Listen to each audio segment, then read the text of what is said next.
Hey there, folks. So, today I want to talk. I want to talk a little bit about racism, and I want to talk about the hatred that racism can spawn. And I also want to talk a little bit about the tragic and sad death Labour MP Joe Cox. Now Joe Cox was a progressive, and we don't hear much about progressive politicians in our mainstream media. In fact, a progressive politician is not something that we're really aware of, and they get kind of frowned upon. So,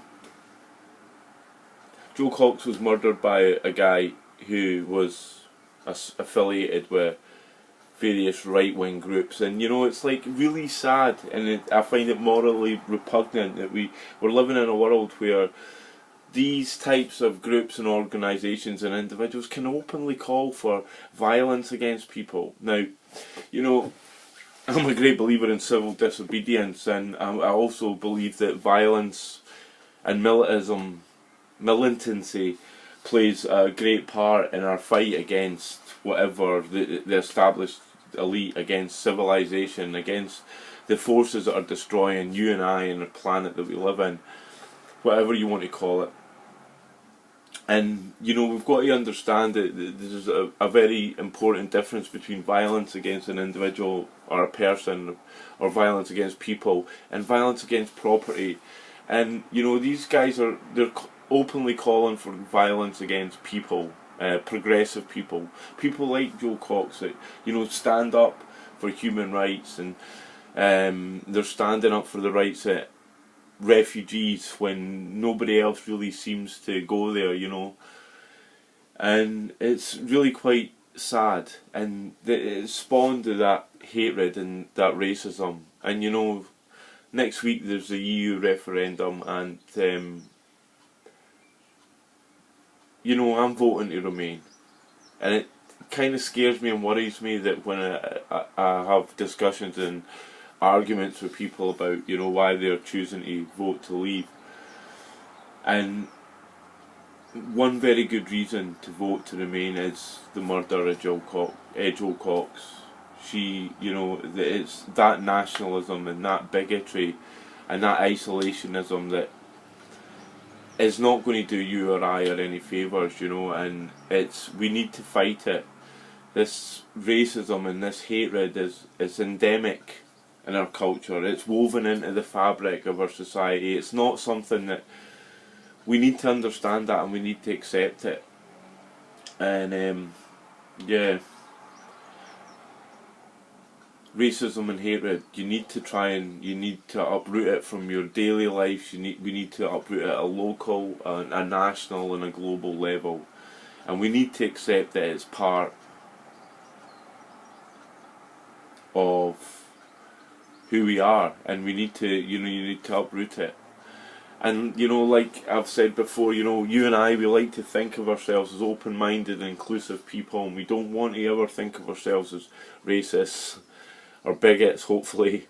But you've got to accept that it's there. It's the foundations, it's the principles that our culture is built upon. And this EU referendum vote, to me, it's kind of like the Scottish referendum vote in a way. It was dreamed up by media moguls and PR men and politicians somewhere in the corridors of power in Whitehall and Downing Street, and it's the placement, the timing. It's in between general elections. It's designed to distract. It's designed to sell you something that's not really happening, and there's more important fights to be fighting right now.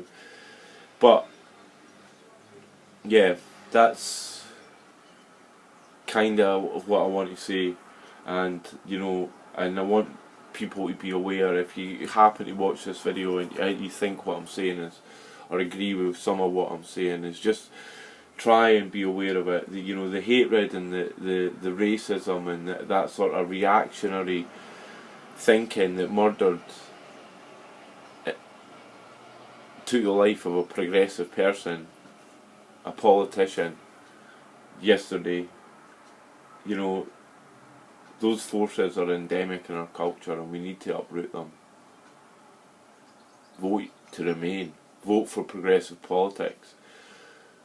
You know, we all know that the EU is this big, fat, corporate, greedy pig trough, as I've so eloquently heard it described, where people get rich and the poor get poorer. But that again, like racism, that neoliberal corporate form of politics is endemic everywhere. It's a global phenomenon.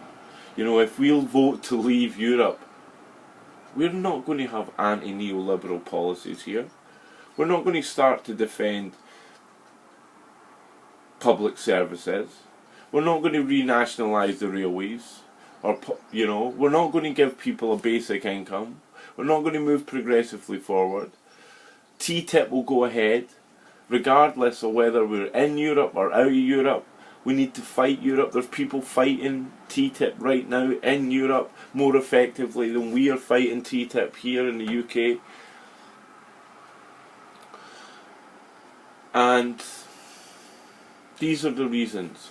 But more than that, the racism and the hatred, we need to be aware of it and we need to uproot it. And we need to realise that everything that we have, everything that I have, is a result of privilege. I'm white, I'm British, I have a British passport, I can choose to, I don't go places very often, but I can choose to go wherever I want and I can come back again, generally unmolested by either people on the other end, you know, or my own security as I leave the country. I'm entitled. Here in the UK we moan about the price we have to pay to get a passport renewed, rightly so, but the reality is there's people out there that can't even get anything anywhere close to a British passport, or the entitlement that allows them. By our birthright, we have, you know, we by demographically and geographically where we're born. But anyway, speak to you soon, man.